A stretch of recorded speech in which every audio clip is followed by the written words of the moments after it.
이선봉 목사님께서 성령으로 충만하라라는 제목으로 말씀을 전하실 때 많은 은혜가 바랍니다. 감사합니다. 앉아서 해야 되나요? 서서 해야 되나요? 어떻게 해야 되나요? 보통 앉아서 하시나요? 저는 아버지도 목사님이셨고 또 할아버지도 목사님이셨고 증조 할아버지도 목사님이셨어요. 증조 할아버지는 대구의 초대교회라고 하는 대구 제1교회의 4대 목사셨습니다. 그 당시에 한학자셨고 제임스 아담스 선교사님 이제 선교를 오셔서 그분을 만나면서 복음을 받아들이게 됐고 그분과 함께 세운 학교가 대구에 있는 개성 중고등학교를 세우게 됐고 그 이후에 이제 신명여자고등학교도 세우고 그래서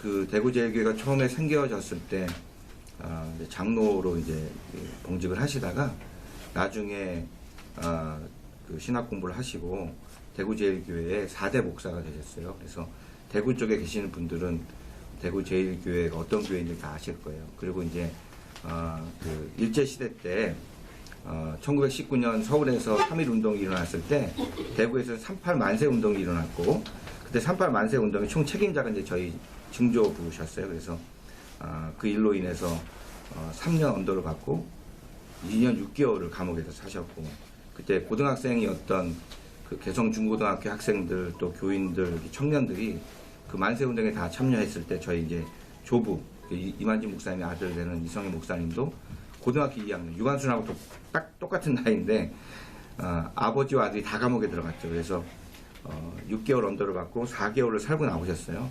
그래서 김대중 대통령 그 정부 시절에 좀 더 빨리 이렇게 독립유공자 가정이 됐었으면 더 좋았을 텐데 그때 이제 독립유공자 가정이 돼서 저희 아버님 돌아가실 때까지 이거를 받았다는 사실을 여러분들 좀 알아주시면 감사하겠습니다. 그런 가운데 이제 저희 할아버지가 이제 대구 제일교회 다시 오셔서 목회를 하는 가운데 장로님들이 그 당시에 설교할 때 뒤에 이렇게 앉아 계셨다고 그러더라고요. 그래서 앉아 계시는데 그분들이 이제 그 모습이 이제 설교 시간에 좀 졸고 이러니까 학생들이 앞에 앉아 있다가 장로님들이 조는 모습이 동물원의 원숭이 같아.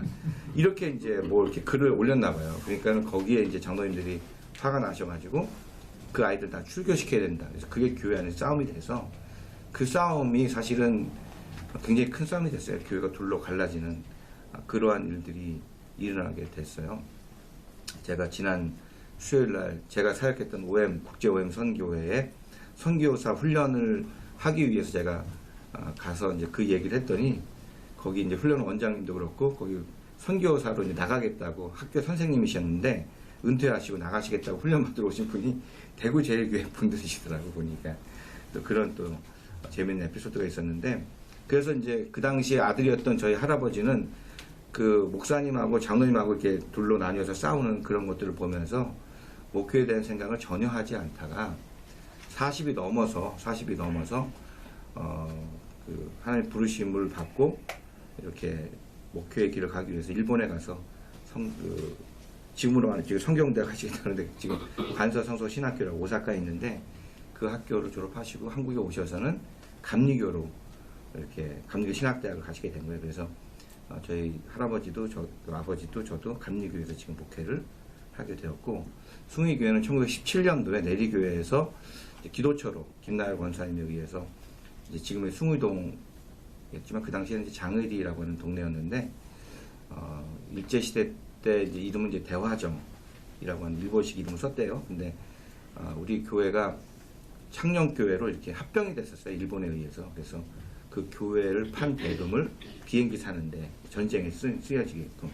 그래서 아픔이 있었고, 그 이제 해방 이후에 다시 성도들이 숭의교회에서 온 성도들이 나오게 되면서 지금의 이제 숭의교회가 된 거예요. 그래서 숭의교회가 이제 거기 이제 1년 먼저 세워졌고, 그 이후에 미군정이 이제 이름을 바꾸라고 하는 그런 과정 속에서 지금의 이제 숭의동이 나오게 된 겁니다. 그래서 보통은 지명에서 교회 이름이 나오는데, 우리 교회는 교회가 먼저 있었고, 그 다음에 지명이 교회에서 이렇게 나왔다. 이렇게 여러분들 보시면 돼요. 그래서 숭의라고 하는 것은 하나님을 예배한다는 뜻이에요. 하나님을 오를 의, 하나님을 숭배한다. 그래서 서울에 먼저 마페 선교사님이 세운 학교가 숭의, 초등학교 숭의, 대학, 여대가 있잖아요. 그래서 거기도 이제 숭의라고 하는 말인데 그 한자어가 똑같아요. 그래서 제가 그 교회에서 지금 17대 목사로 사역을 하고 있습니다.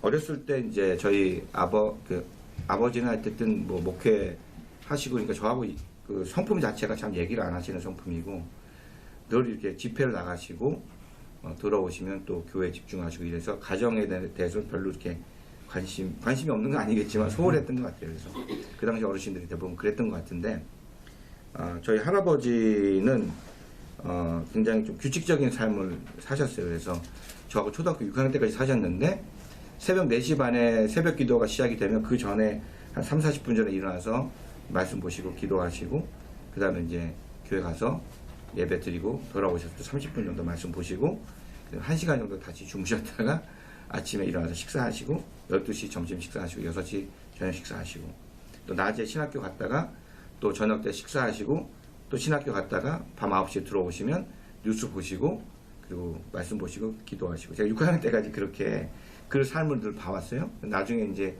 존 웨슬리 감리교를 시작한 존 웨슬리의 삶을 보니까 그 어머니 수잔나로부터 규칙적인 그런 신앙 교육을 잘 받아왔더라고요. 그래서 그런 삶을 제가 어렸을 때부터 보고 배웠는데 제 할아버지께서 저한테 손목이 너도 성령 받아야 된다 이렇게 한 6학년 때쯤 얘기를 하시는 것 같아요. 근데 그 말이 뭔지 몰랐어요 제가. 또 저희 어머니도 손목이 너도 성령 받아야 된다 이렇게 얘기를 하시더라고요. 근데 무슨 말인지 모르겠는 거예요. 그러다가 제가 중학교 1학년 때 우리 학생 부흥회를 하는데 오신 강사님이 앞으로 목사님 될 사람들 앞으로 나오라고 초청을 하시는 거예요. 그때 저하고 많은 학생들이 같이 나갔어요. 저는 아무것도 모르고 어렸을 때부터 아버지도 목사님, 할아버지도 목사님이니까 목사 되는 게 제일 좋은 거다 생각을 하고 늘 사람들이 물어보면 저는 목사님 될 거예요. 목사님 될 거예요. 늘 얘기를 했거든요. 그런 마음에서 나갔던 거지 정말 제가 어떤 사명을 받아서 나간 건 아니었어요. 그래서 이제 기도를 하는데 기도하다가 기도할 게 더 이상 없어. 그래가지고 기도가 이제 그쳐졌어요. 기도를 안 하고 이렇게 있는데 옆에 이렇게 보니까 키 큰 선배, 2년 선배 형님이 계속 기도하시더라고, 계속. 그분도 이제 감리교 목사님 되셨는데 그래서 저도 어쩔 수 없이 또 기도를 했어, 그냥. 옆에서 하니까. 그래서 그런 걸 저는 묻어가는 영성이다라고 얘기를 하는데 그래서 기도하는데 갑자기 이제 강사 목사님하고 저희 아버님하고 같이 오셔서 안수를 할 때 성령님이 제가 착 오는 것을 제가 경험했어요. 그래서 이게 바로 성경 말씀에 있는 제 할아버지 어머니가 늘 얘기하시던 성령이구나 라고 하는 것을 제가 그때 경험을 하게 된 거예요. 그래서 사도행전 2장 1절 4절에 보면 그들이 말하게 하심을 따라서 각기 다른 언어로 말하기 시작했다라고 하는 그런 말씀이 제게 경험되어진 은혜가 있었습니다.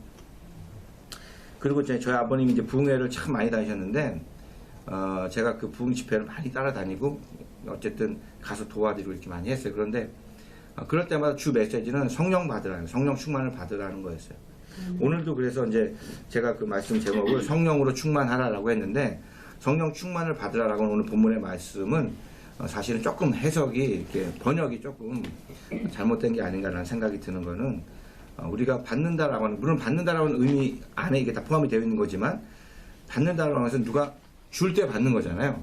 그러니까 성령님이 하나님께서 우리에게 주시는 은혜인데 그 성령이 우리에게 임재했다라고 하는 것은 우리가 노력하고 애쓰고 힘쓴다고 해서 되는 건 아니에요. 여러분이 예수님을 믿고 구원받은 자로 하나님의 자녀로 살고 있는 것은 첫 번째 전적인 하나님의 은혜인 거지, 여러분이 정말 열심으로 어떤 신앙적인 행위를 했기 때문에 우리가 예수님을 믿고 구원받은 그런 자들은 아니잖아요. 그래서 믿음은 그래서 하나님께서 우리에게 주신 선물이다 라고 말씀하고 있듯이 성령님도 하나님께서 우리에게 주셔야지만 우리가 받는 건데, 제가 오늘 제목은 성령으로 충만하라 라고 했는데 이것은 어떤 상태를 말하는 거예요. 그래서 다시 말해서 성령 충만의 가장 큰 특징은 계속되어지는 거예요. 진행대로.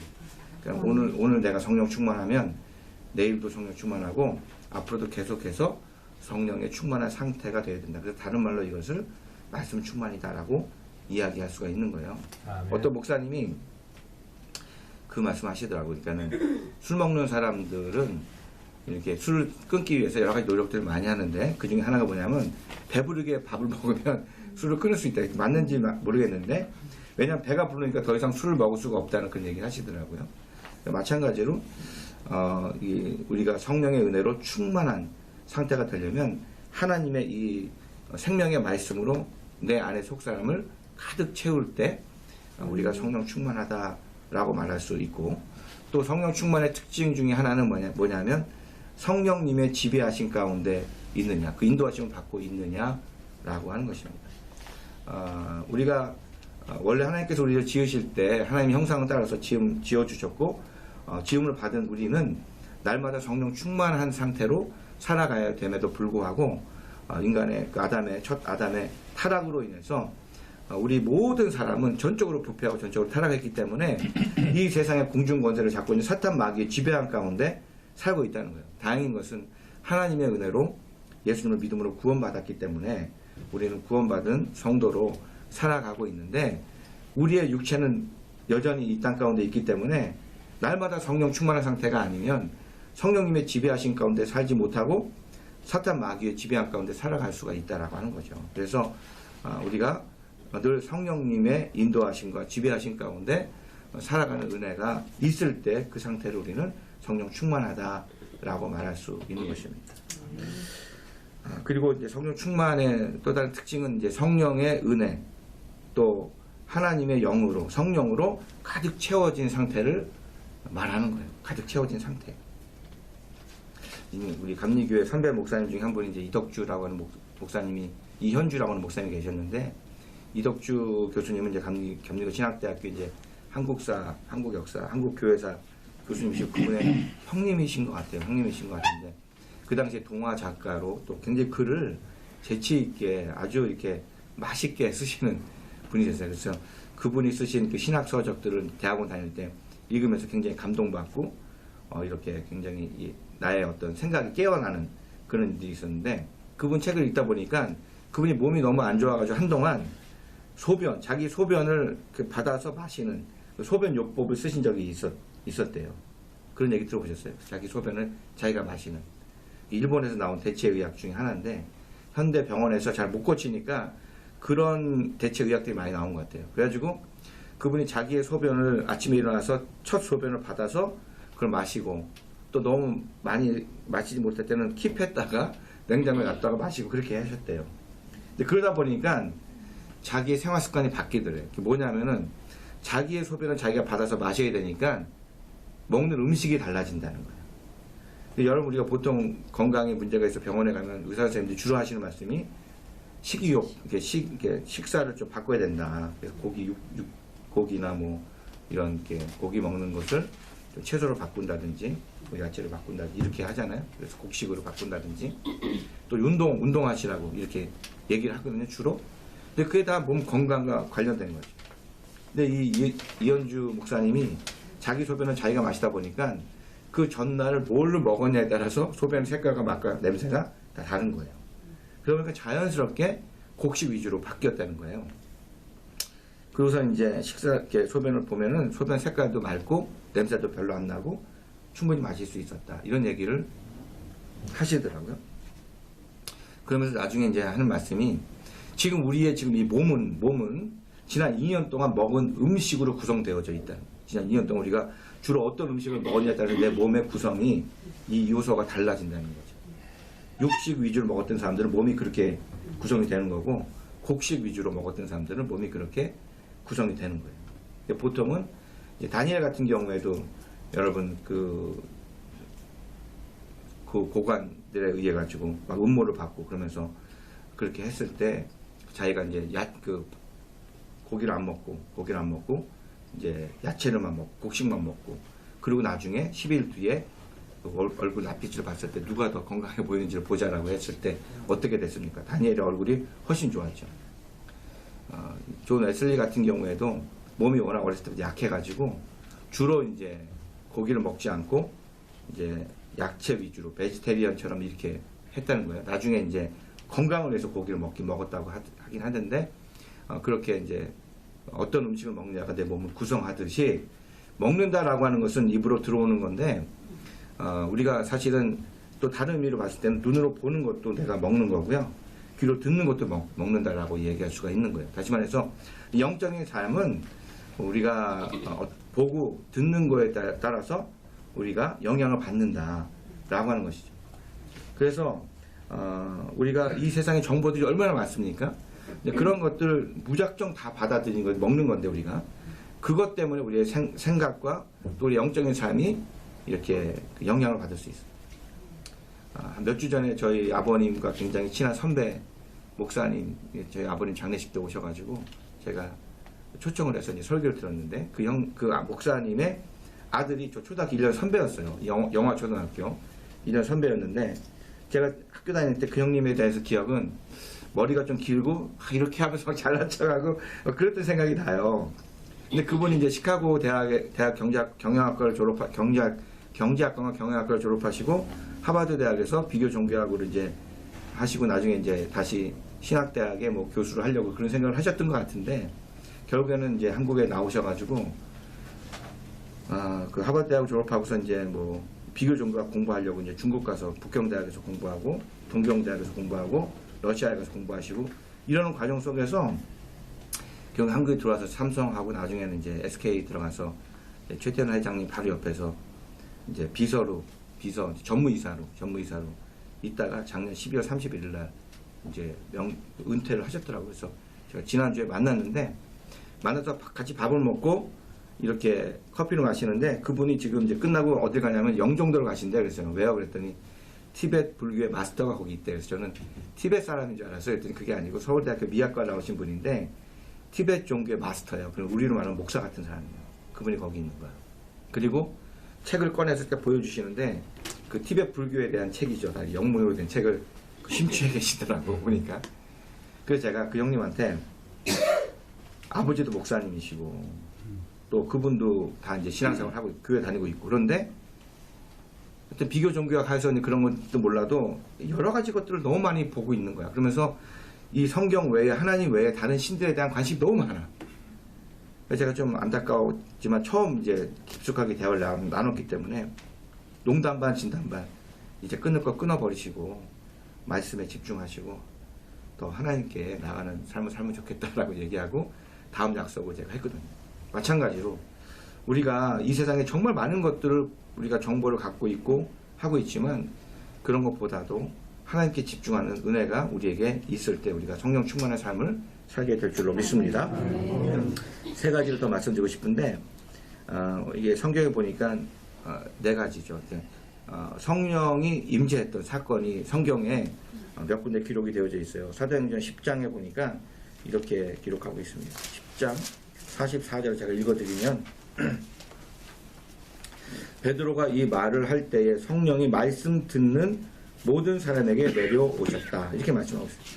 베드로가 이 말할 때 이 말은 뭐냐면요. 지금으로 하면 복음 메시지예요. 이 땅에 오신 예수님은 하나님의 아들, 여러분이 구약에서 기다렸던 메시아, 그리스도이시고 우리를 구원할 자로 오신 분이시고 그분이 바로 하나님의 아들이시고 그분이 십자가에서 죽으셨지만 3일 만에 부활하셨다. 라고 하는 이 원색적인 이 복음을 전했을 때 그 고넬료 가정에 모였던 그 사람들이 오늘처럼 모였을 거예요. 그 말씀을 들을 때 말씀 듣는 모든 사람에게 성령이 임했다는 거죠. 언제 성령이 임하느냐? 말씀을 들을 때 임하는 거예요. 요즘에는 교회마다 이 스피커 시스템이 다 너무 좋아서 말씀이 들리지 않는 분은 거의 없을 거예요. 귀가 아주 문제가 있거나 이런 사람들 외에는 다 잘 듣는단 말이에요. 그런데 그렇다고 해서 그분들이 다 말씀을 잘 듣고 있느냐? 그게 아니고 지금 나의 생각이 다른 데가 있어. 근심과 걱정과 염려가 있어. 그러면 아무리 스피커 소리가 잘 나오고 크게 나오고 해도 말씀이 안 들려요. 그러니까 말씀 듣는 은혜가 우리에게 있어야 될 것이고 말씀을 들을 때 성령이 우리에게 임하신다는 사실을 우리가 잘 알아서 말씀을 잘 듣는 그런 은혜가 우리에게 있어야 될 줄로 믿습니다. 한 5년 전에 저희 교회 이제 고든 코넬이라고 하는 신학교의 그 설교학 교수 제프리 아서스라고 하는 그 교수님이 오셔서 말씀을 낭독하라라고 하는 그 책이 그 당시에 나왔어요. 그래서 세미나를 하셨는데 그렇게 말씀하시더라고요. 성경은 읽는 책이 아니고 듣는 책이다. 성경 자체가 그래서 이제 모세 때부터 이제 출애굽하면서부터 모세가 성경을 낭독하게 하고 이제 기록하고 그다음에 낭독하고 읽게 하고 듣게 하고 여호수아도 마찬가지로 그렇게 했고 막 그렇게 하면서 이제 절기를 잘 지키라. 그래서 절기 때마다 성경을 낭독하는 사람이 나와서 성경을 낭독하면 들었다는 거죠. 그 지금도 이스라엘에서는 이 태필린 교육을 할 때 성경의 그 모세오경을 10년 동안 아이들을 암송하게 한다는 거예요. 그래서 만 3세부터 만 10세까지 모세오경 전체를 나는 유대교인입니다라고 하는 아이들은 다 외운대요. 그러면 그 모세오경 중에서 어떤 책을 제일 먼저 그 낭독하고 읽는지 아세요? 레위기 말씀을 제일 먼저 읽는다는 거예요. 레위기 율법서를 읽는다는 거예요. 그래서 그 아이들로 하여금 그 말씀을 듣게 하고 암송하게 하고 그래서 그 말씀대로 살아갈 수 있도록 한다는 거죠. 그러다가 제가 미국에 있을 때 그 코엔 신학교 다니시는 그 전도사님을 만났고 그 나중에 이제 그분들 통해서 얘기를 들었는데 닥터 코엔이 19살 때 그분은 이제 제사장 아론 대제사장의 147대인가 8대 손이래요 자기가. 그러니까 그게 정확한 거 대단한 거죠. 대부분 다 모르고 지내는데 그분은 그걸 알고 있는 거야. 그러면서 제사장 가정의 자녀들은 구약 성경 전체를 다 외운다고 보시면 됩니다. 이렇게 얘기를 하시더라고요. 그래서 야 정말 그런 사람이 있나 봤는데 감리교 학생들이 가는 LA의 클레어먼트라고 하는 신학교가 있는데 그 신학교의 구약학 교수님이 그 고대 히브리어로 구약 성경을 다 외우는 거예요. 그러니까 그런 게 왜 그렇게 되냐면 어렸을 때 만 3세부터 이 훈련을 계속 해오기 때문에 그런다라고 하는 것이죠. 그래서 이분이 19살 때 예수님을 만나고 메시아닉 주의시가 돼가지고 신학생을 처음 본 거예요. 19살 때. 요한계시록을 딱 3번 읽었는데 다 외워지더라는 거죠. 그러니까 뇌가 활짝 열린다는 거예요. 그래서 그들이 이제 만 13세 때 성인식, 우리로 말로 하면 성인식이지만 히브리어로 바 미츠바라고 하는 말씀의 자녀들이 되는 날을 축하하는 날인데 그때는 친척들이 와가지고 축하한다고 이게 축의금을 준대요. 너 앞으로 잘 살라고. 근데 그걸 딱 모으면요. 어려운 가정에는 보통 5천만 원 정도가 모여지고 비교적 잘 사는 가정은 한 2억 정도가 모여진대요. 그럼 만 13세 때 그 모은 그 돈을 부모님이 이렇게 관리하는 게 아니라 만 13세 된 아이들이 그 돈을 관리하는 거예요. 그래서 불법적인 일은 쓰지 못하게 하고 합법적인 일은 뭐든지 다 하는데 주로 하는 게 이제 주식에 투자하는 거죠. 이제. 그러니까 13세부터 이거를 돈을 가지고 쓰니까 저는 아직까지 5천만 원 이상 만져본 적이 없는데 13세 때부터 이 돈을 만지고 하니까 잘할 수밖에 없죠. 그러니까 피아노를 치는 아이들이 어렸을 때부터 치는 아이들은 이게 잘 칠 수밖에 없잖아요. 근데 나이 들어가서 치시는 분들이 간혹 있어요. 그분들하고 이 어린 때부터 쳤던 아이들의 이 피아노 실력은 이거는 완전히 그냥 차원이 다른 실력이 되는 거예요. 그러니까 유태인들이 왜 전 세계의 경제권을 잡고 있느냐? 그게 그렇게 돼서 그런 게 아니냐? 저는 그렇게 생각하고 있는데 한 5, 6년 전에 중앙일보에 어떤 논설위원이 썼더라고. 그 얘기를 똑같이 거기 썼어요. 그 아이들은 그때부터 이렇게 한다. 그러니까 그럴 수밖에 없는 거죠. 근데 이런 구조 속에서 유태인들이 이 말씀을 굉장히 소중히 여긴다라고 하는 거예요. 그래서 성령이 언제 임하는가 봤더니 이 말씀을 할 때 말씀을 듣는 모든 사람에게 성령이 임했다라고 하는 거 여러분들이 굉장히 주의해서 들으셔야 됩니다.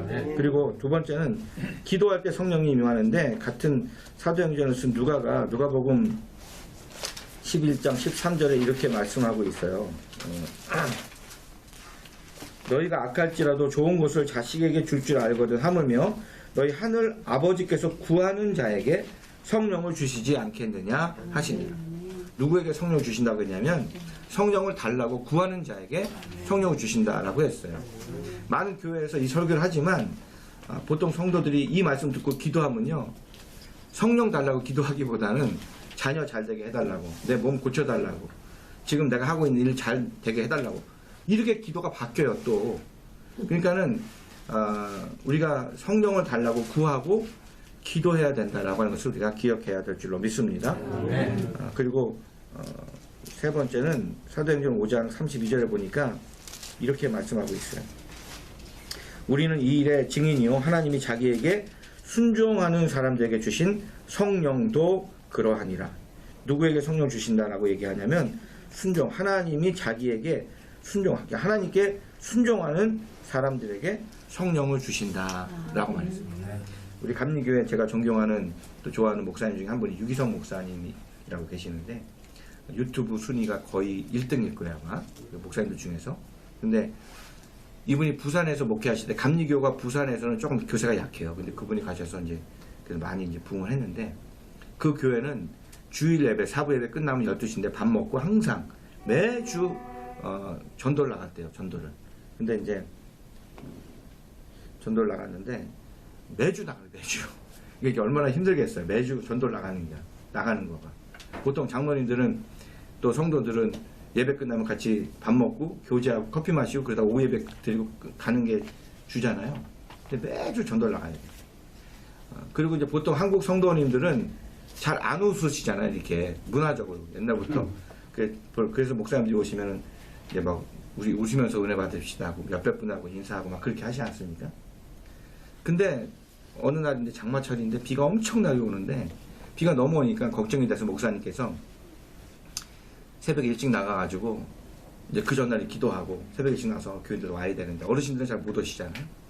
근데 이 어르신들이 오는데요, 막 우산을 쓰고 비를 다 맞으면서 걸어오시는데 저기서 보니까 그렇게 안 웃으시는 분들이 막 서로 막 웃으면서 막 오시는 거야. 막 깔깔대고 웃으면서 막 오시고 저분들이 어떻게 저렇게 웃으면서 올까 궁금했어요. 그래서 다 와가지고 이제 인사를 하는데 그 분들이 권사님, 집사님 같은 분들이죠. 목사님 보면서 인사하면서 하시는 말씀이 목사님 안녕하세요. 뭐 이렇게 좋은 아침입니다. 이렇게 인사하는 것이 아니라 목사님 오늘 전도 안 나가죠? 이러시더래. 얼마나 스트레스가 됐으면 그렇게 얘기를 했을까. 이 얘기를 하시더라고요. 그래서 비가 너무 오니까 그날은 좀 전도 나가기 좀 어렵겠다 생각해서 굉장히 인격적인 분이시거든요. 그래서 말씀하실 때도 저처럼 빨리 얘기 안 하시고 되게 천천히 탁 얘기하시는데 이제 예배를 드리기 전에 기도를 했는데 하나님께서 마음 가운데 그래도 오늘 비가 많이 와도 전도 나가요. 이 마음을 주시더래. 설교 다 마치고 광고할 때 그때 제가 여러분 들어오시면서 오늘 비가 너무 오니까 전도 안 나갔으면 하는 마음에서 저한테 얘기를 하셨는데 제가 하나님께 기도했는데 하나님께서 그래도 전도 나가라고 하시네. 이러니까 또 한국 성도님들은 순종을 또 잘해요. 그러니까 비가 와도 하나님께서 그렇게 말씀하셨다는데 또 우리 목사님이 이렇게 말씀하시는데 순종하고 나간 거지 이분들이. 네, 나가긴 싫지만 그래도 억지로 순종한 거예요. 그런 거 복종이라고 하죠 이제. 그래서 나갔는데 보통 때 날씨가 좋을 때 전도 나가면 집에 사람들이 붙어있지 않으니까 다 나가가지고 집에 아무도 없어. 벨 눌러도 없는데 비가 오니까 이 사람들이 하나도 안 나가고 있는 거예요. 그래가지고 벨 누르니까 쳐다보는데 교회에서 전도 왔습니다. 그럼 보통 문 안 열어주잖아요. 근데 비가 너무 오는데 요즘에는 이제 아파트 못 들어갑니다. 근데 옛날에는 그래도 아파트 가서 축호 전도를 했어요. 비 맞고 오니까 그게 또 안쓰러우니까 예수 안 믿는 분들도 아유 비 오는데 여기까지 오셨냐고 하면서 또 집안으로 초대를 하더래. 들어가가지고 이 얘기 저 얘기 커피도 마시면서 요구르트도 주고 그러면서 복음을 전하게 되고 그곳에서 이 복음의 메시지가 들려져서 예수님을 믿는 또 믿게 되는 그런 역사들이 나타났다라고 하는 거예요. 그래서 그분들이 교회로 들어와가지고 목사님 오늘같이 비 올 때 전도 나가야 됩니다. 막 그렇게 또 얘기를 또 반대로 하더래요. 이 이야기는 사실은 성령 충만에 대한 이야기를 세미나를 하실 때 하신 말씀이에요. 보통 전도는 누가 하냐면 성령 충만한 사람들이 해요. 그잖아요. 인천에서 전도를 제일 많이 하고 또 제일 강조를 많이 하는 분이 감리교회에서는 부광감리교회 김상현 감독이신데 김상현 목사님은 저기 익산에 계시다가 오셨어요. 여기 오셨는데 부임했을 때 그 지방에 있는 목사님들이 하시는 인사가 목사님 부광교회 돈 많죠? 이게 인사였대요. 통장에 100억이 있었대. 100억. 우리는 빚이 100억이었는데 거긴 통장에 100억이 있었대. 그 전임 이 김상현 감독님의 전임자가 저희 아버님하고 동기예요. 감리교 신학대학교 동기신데 그 담임 목사님은 30만 원 이상을 못 썼대요. 30만 원 이상을 쓰려면 장로님들하고 의논해가지고 그게 막 얘기를 해가지고 그걸 합쳐가지고 그 의견이 나오면 써도 됩니다. 이렇게 하느라고 그 돈을 다 모아놓은 거야. 그렇게 하면서 100억을 모아놓은 거야. 근데 김상현 감독님이 오셔가지고 부광교회는 예전에 보니까 알부자들이 많다고 해요. 알부자. 뭐냐면은 여기에 반지를 끼는 분들 있잖아요. 권사님들 여기 반지가 10개가 껴져 있는데 그분들은 찬양할 때 손 들고서 이렇게 찬양할 때 이렇게 반지 뭐라고 그런데 이런 분들이 전철에 나가서 전도를 했다는 거 아니에요. 전철 이렇게 끼던 분들이 다 빼고 전철 전도 해보셨어요? 우리 성도님들 전철에 나가서 예수님이 나를 구원하셨고 이 전도 해보셨습니까? 이건 보통 정신 갖고 되는 게 아니잖아요. 이 알부자, 이렇게 알 반지 끼고 있던 권사님들이 그걸 다 빼놓고 전철 나와서 전도하게끔 만드신 분이 김사연 목사님이에요. 그래서 그분이 100억을 다 쓰고 30억을 빚져가지고 근데 그 전도하는데 뭐 복지관도 짓고 막 이렇게 땅 사고 막 이렇게 하셨다는 얘기를 하시더라고요. 전도는 아무나 하는 게 아니라 정말 성령으로 완전히 그냥 성령의 은혜가 막 충만해서 제정신이 아닌 사람들이 하는 게 전도라 하는 게 보통적인 생각이잖아요. 근데 이 성령의 역사는 반드시 그렇게만 되는 것이 아니라 하기 싫어도 말씀에 순종해서 억지로 전도 나가는 거죠. 또 하나님께서 명령하실 때 억지로 하는 거예요. 그럴 때 성령께서 역사하시더라. 이 얘기를 하시는 거였어요. 그때 그 얘기가. 그래서 이 주님의 일이라고 하는 것은 내가 하고 싶다고 하면 그 내 일이지, 그 주님의 일이니까. 이건 항상 우리의 생각, 우리의 경험과 우리의 생각들을 다 내려놓고 그 안에 하나님께서 역사하시도록 나를 내어주는 것을 통해서 성령의 역사가 나타나더라라고 하는 것이고요. 그 다음에 이제 한 가지는 이제 사도행전 8장의 17절에 있는 말씀인데 이렇게 되어져 있어요. 이에 두 사도가 그들에게 안수함에 성령을 받는지라. 안수기도 하는 거 있잖아요. 저도 안수 받다가 성령 받았잖아요. 그래서 제가 이번 주일 내일 이제 아침에 일부 예배를 드릴 때는 자녀들 좀 데리고 나오라고 해요. 그래서 자녀를 위한 특별 예배를 드리면서 매 달마다 안수하는 시간이 있어요. 그래서 이렇게 하는데 안수 받는다고 다 성령 받는 건 아닙니다. 그것도 하나님께서 주셔야지만 되는 건데 안수할 때 성령이 임했다라고 하는 거예요. 그래서 때때로 우리가 정말 기도를 받을 때 하나님께 우리가 겸손한 마음으로 나아가서 엎드리고 안수 기도 받는 것도 사모하시는 은혜가 있어야 될 줄 믿습니다. 그래서 이 사모함의 은혜가 우리에게 있어야 돼요. 성령님을 사모하고 성령 충만을 사모해서 오늘 이 자리에 함께한 우리 모든 하나님의 귀한 자녀들이 다 성령 충만해서 날마다 또 끝까지 주님 안에서 승리하시기를 주님 이름으로 간절히 축원합니다. 하나님 감사합니다. 오늘 성령으로 충만하라라고 하는 말씀을 함께 나누었습니다. 매주 토요일마다 이곳에 모여서 함께 예배하면서 또 믿음으로 나아가는 우리 황해시 로펌 이 선한 공동체 위에 하나님께서 함께하여 주시었고 이 예배 모임을 통해서 하나님 영광 받아 주시었고